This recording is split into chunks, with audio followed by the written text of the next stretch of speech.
I'm Mary Berry, and in this series I'll be sharing some of my best foolproof secrets with you. I think it's really important to have a selection of trusted recipes that you know will never let you down. No matter what the occasion, I'll show you how to make it simple. From my delicious ideas for lazy days... Here, darling, a treat for you. I could get quite used to this. It's very nice. To easy recipes when time is tight. And scrumptious goodies to thrill the family. Oh, thank you very much. A spoon. Today, it's foolproof recipes for those days when you want something that's just a little bit special. It's a real treat.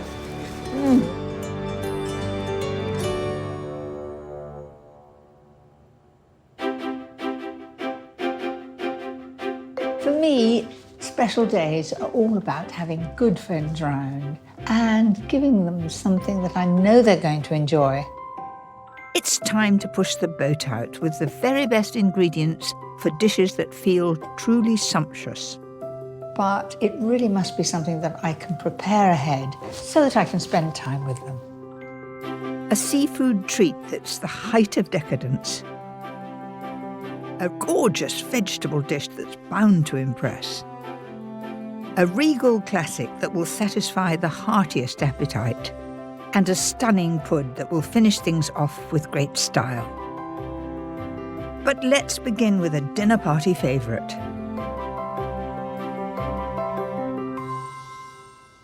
Salmon is the perfect fish to serve for a special occasion. I've got them from the centre cut and I have taken the skin off those. So, onto the topping. Finely chop a handful of chives and add to a packet of soft cream cheese. If you pick up low-fat cream cheese, it'll just run off the salmon, it won't have the flavour and it won't have the texture, so full fat. To pack in more flavour, add some grated parmesan and a clove of crushed garlic. That looks just about right. Smells beautifully of chives. Now we want some black pepper in there. And some salt. So we now have the topping ready for the salmon. So dollop it on. The idea is to cover the fillet from end to end fairly evenly. Liven up the top with a sprinkling of lemon zest and parsley. Doesn't that brighten it up? And of course, it all adds to the flavour as well. Finish off with red pepper for a lovely striking effect. For perfectly cooked salmon every time, bake at 180 fan for 15 minutes, but keep an eye on it. When you see the first little bit of liquid coming out of the fish, out, it'll be done. While that salmon's cooking, I'm going to do a very special accompaniment, spiralized vegetable. I've got a spiralizer here, quite a simple one. Looks a bit like an egg timer, doesn't it? So, first of all, a courgette, push it down and just turn it round, holding the spiralizer firmly. So watch, magic. Do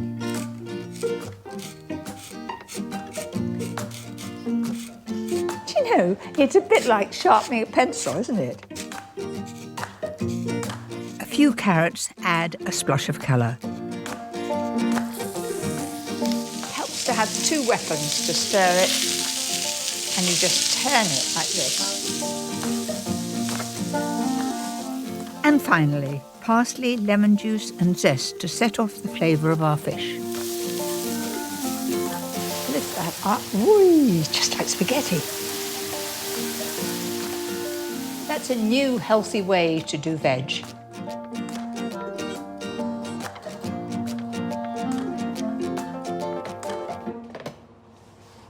That looks just about right. Can you see at the very front here, there's just a little bit of liquid coming out. That's how it should be. Now a little juice over the top. So there you have it, my beautiful salmon with a nice herb and pepper topping. I think that's just perfect for a special occasion.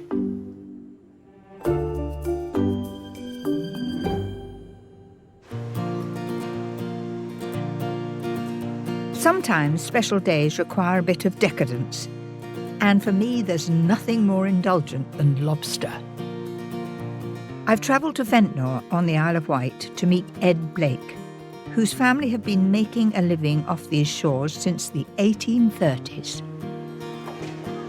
Hello, right? Hello, Ed. Yes, it is. You're taking me lobster catching. I am, yeah. And what a day. It's How beautiful, marvellous. isn't it? Absolutely beautiful. Come aboard. Can I just take your hand? Yeah, I'll come this way. I'll On stand the leg back. in.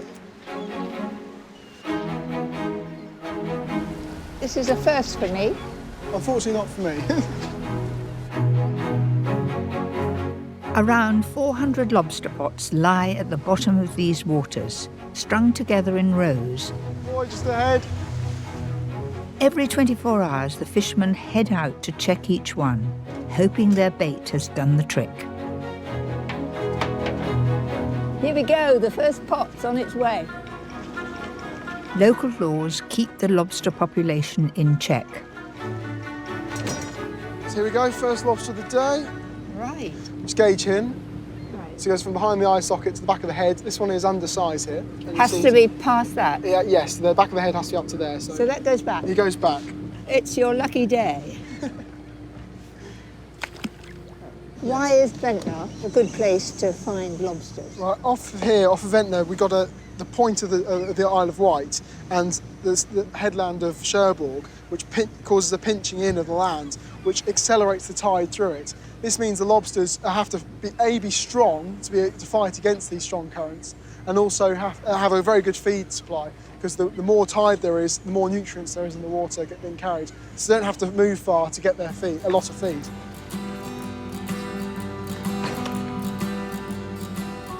Well, you've got two in here. Two in this one. That was lucky. But here we have a buried one. So you can see the eggs under her tail there. Oh, gosh.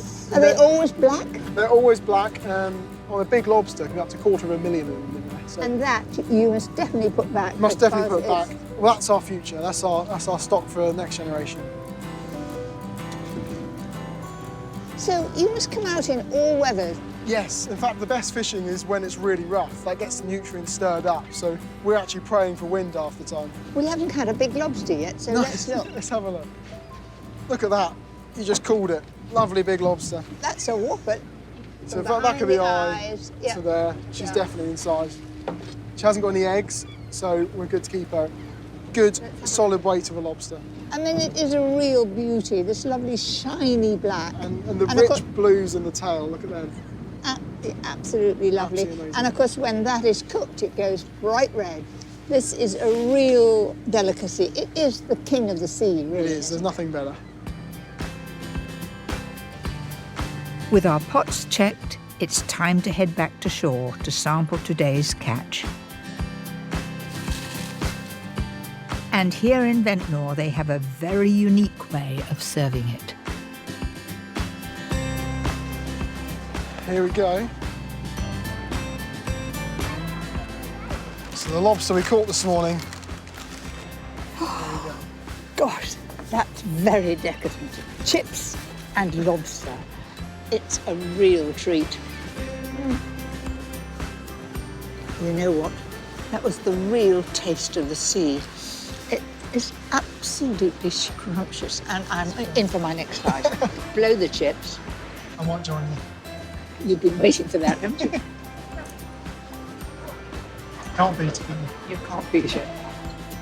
Well, lobster and chips was a new one on me. But if you're preparing a special dinner for friends, this next recipe might just fit the bill.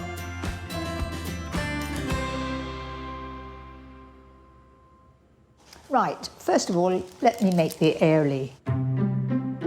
Count out 6 tablespoons of full-fat mayonnaise. No need to make your own. Then I'm going to add some creme fraiche. Again, full fat, just 4 tablespoons. 1 tablespoon of lemon juice. Tarragon works beautifully with fish. I'm adding 3 sprigs, but you could use dill if you prefer. The smell coming up from this is absolutely lovely. Then we'll need a little pepper and salt. Now, aioli is French mayonnaise with garlic, a lot of garlic. I've just put 1 clove of garlic because I find when you press it, all that juice comes out, and I think that's plenty. Don't be tempted to chop it because you'll get big pieces in your teeth and you'll know it for a couple of days. Right, the next thing is to cook the lobster tails. Here they are, and they take no time to cook, about 5 minutes. All I need is boiling salted water. That's it. I want a delicate vegetable alongside, so tender asparagus is perfect. They snap just where the tenderness finishes. Just watch, like that. There we are. The lobster has had its 5 minutes. Look at that gorgeous bright pink, lovely. Now that's too hot for me to handle, so just leave it. Don't go and run it under cold water. That'll take some of the lovely salty flavour away. So just leave that naturally to get cold. Get on and do another job. Have you made the beds yet? Now don't panic about removing the tail. This method is foolproof. Don't try and do it cutting the back. Turn it right over to the softer side, hold the tail and put the point of a knife in there, right in the middle, and cut down. There we are. Then we do it from the other end. Just to where I started before, push that down. Once you've got it in like that, then just go, how about that? So, once you've done that, it doesn't look so attractive, but there's a lovely surprise on the other side of the tail. It's a glorious, bright pink. Let me show you. What I'm doing is gently prizing it away from the skin. There we are. This dish is all about showing off. So put the 2 halves back in the opposite shelves. They will fit, trust me. Take some lamb's lettuce, and I'm going to sit the lobster tail on it, so it looks as though it's sitting on some rather bright seaweed. Then some asparagus. All that needs is the aioli, so a nice blob of that. So there it is, a real treat, pushing the boat out, lobster tails with asparagus and tarragon aioli.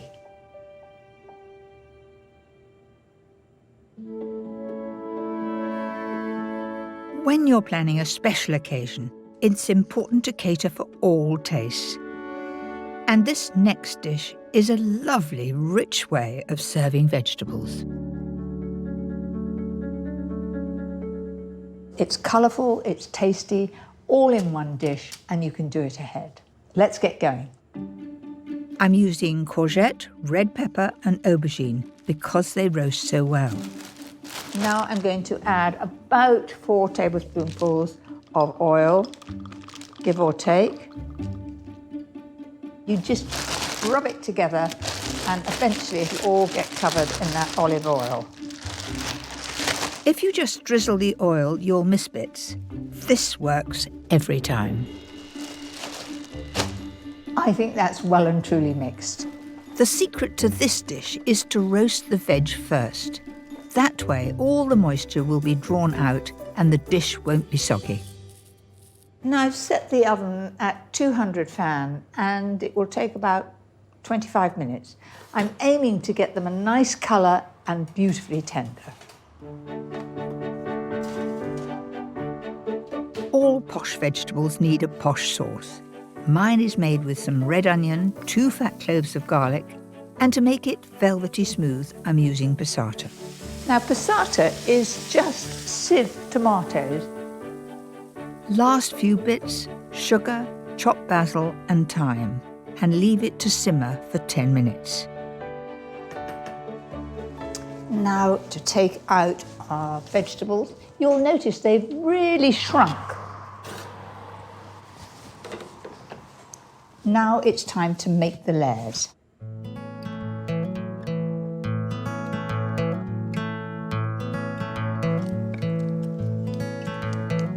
That's it, looks colourful already. For real richness of flavour, a generous layer of grated Gruyere cheese. So when that cooks, it all melts. So you can imagine you have this sort of lovely stringiness in the middle, which adds to the flavour, adds to the style of the dish. Now that really works out rather well, doesn't it? That's it. Finally, for a sense of occasion, top with generous chunks of tomato wedges. Once I've done all this, you look at it and you think, that's all ready for my special party. It's all done. All I've got to do is put it in the oven. It's a lovely feeling to be able to prepare ahead. Cover it with foil to help it cook evenly and steam the tomatoes. Then into the oven at 180 fan for around 25 minutes.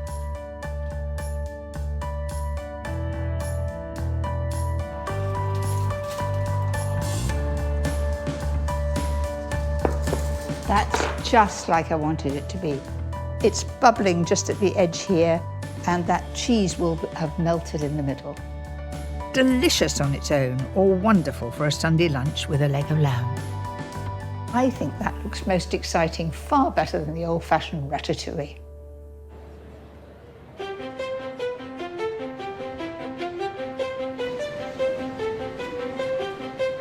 Some of my most special days are those shared with friends. I never drink at lunchtime, but this is an exception. A chance to share stories and remember the good old days. The only thing I ever cooked before I married Paddy was lamb chops. Did you woo him on lamb chops? No, he took me out to dinner all the time.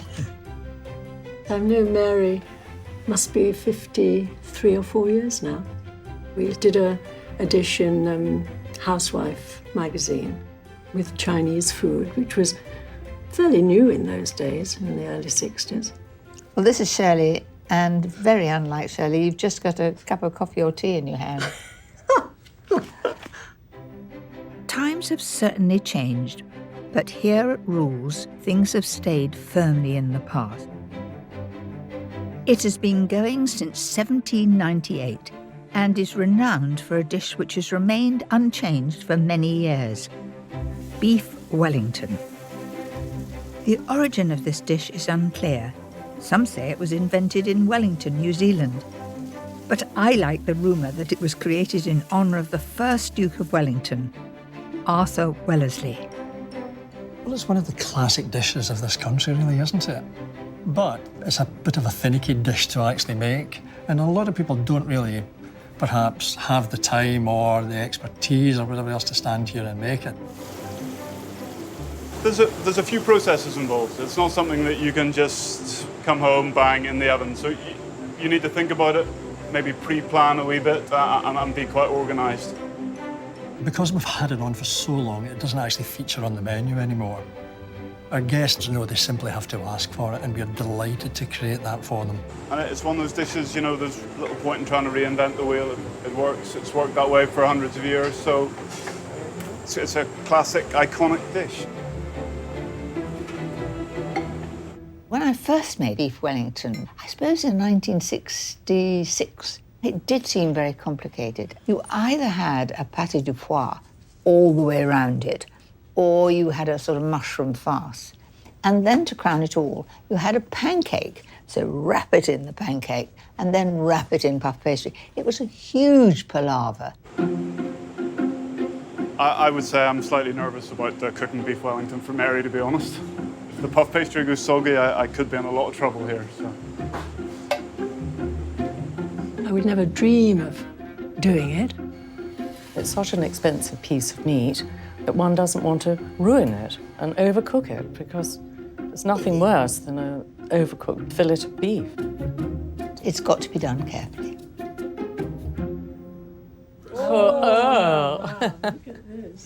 How beautiful is that? This is the moment of truth. Fingers crossed.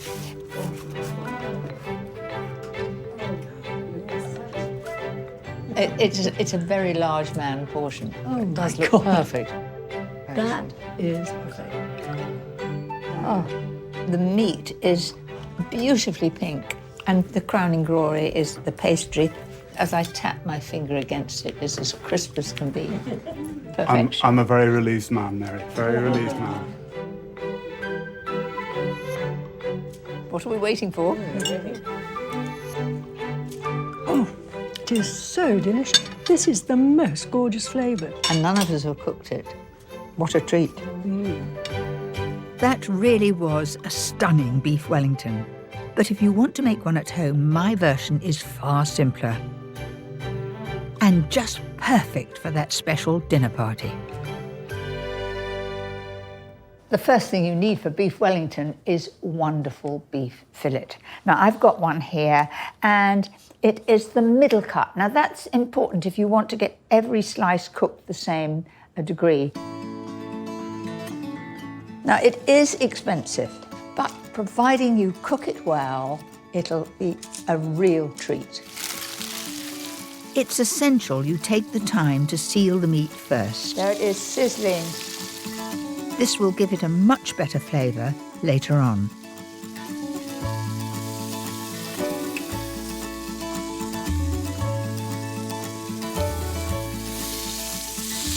But you want to do this fairly evenly. You don't want just brown on the top and brown underneath. It's got to be all the way around. Remember, this is not cooking the beef. This is just browning it. Roast at 200 fan for 15 minutes, then let it cool and pop it into the fridge to chill. For the topping, I've fried off 350 grams of mushrooms, but make sure you drain the moisture.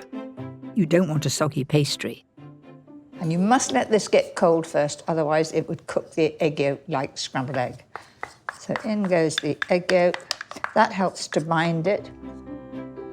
To give it a deeper flavour, I'm using grated parmesan, Dijon mustard and fresh tarragon. Little pepper and salt. And then you just mix that all together. It becomes quite firm. Can you see that? So that is my mushroom farce to go on top of the beef. All we need now is the pastry casing, and I'm cutting a few corners. It's pre-bought butter puff pastry. Life is too short for me to make puff pastry. At last it's time to finish the beef Wellington. For a foolproof result, everything must be stone cold. So pile that on like that.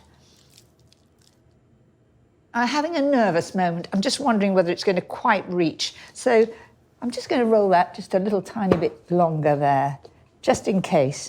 Don't want to have to take it off again. That's it. So I'm going to brush around the outside with the egg, and that'll make it stick. Then I'm going to lift that up in one fell swoop, like that. And I haven't stretched it. If you stretch it, it'll go back and shrink. So just press that down like that. Glaze that with the egg that I mixed with milk. Why am I doing that? Because I want the strips to stick. A touch more egg wash will give a glistening finish. Bake at 200 fan for 30 to 35 minutes. Until the pastry is golden brown and crisp.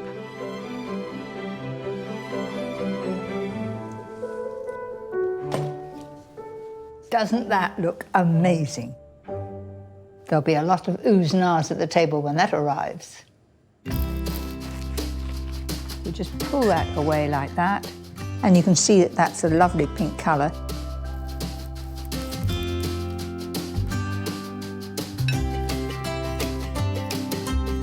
A side of greens and a luxurious tarragon and mushroom sauce are a perfect marriage.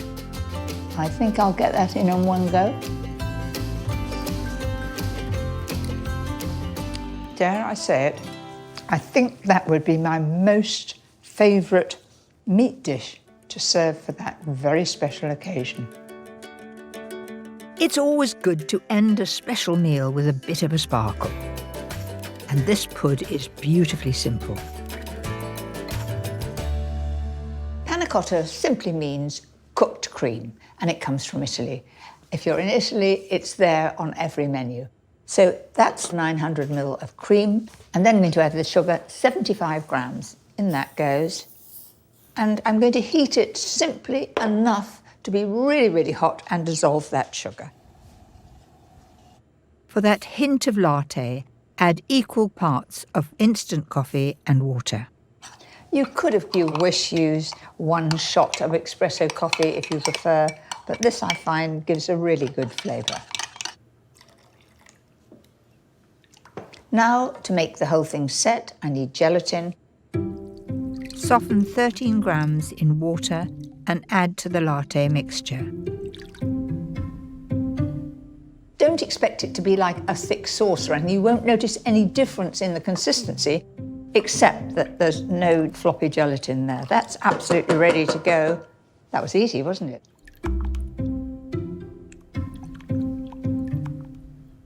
Then into the fridge for at least 3 hours to set. Right, the next move is the brittle. It's essential when you're making caramel to dissolve the sugar first. To be foolproof, don't use a non-stick pan as the sugar will crystallise. And now I can take the spoon out, never stir it again, turn up the heat, and the moment that it turns to a pale straw colour, off with the heat.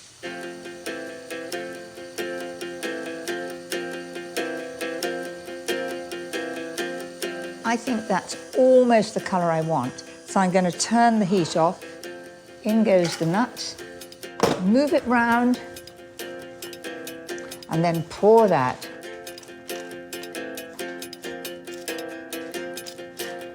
I'm going to let that get stone cold, then I'll bang it and it'll all crush and have that beautiful flavour. Each little piece of nut will be covered in caramel and it'll look like a little jewel. There they are, lined up like soldiers. It helps to get them out if you just dip them in hot water for a moment. A secret of getting it dead centre is to wet the plate first. You'll then be able to move them about. Doesn't that look amazing? Lovely shine on it. You don't want to have the pieces too big to break their teeth, just about right.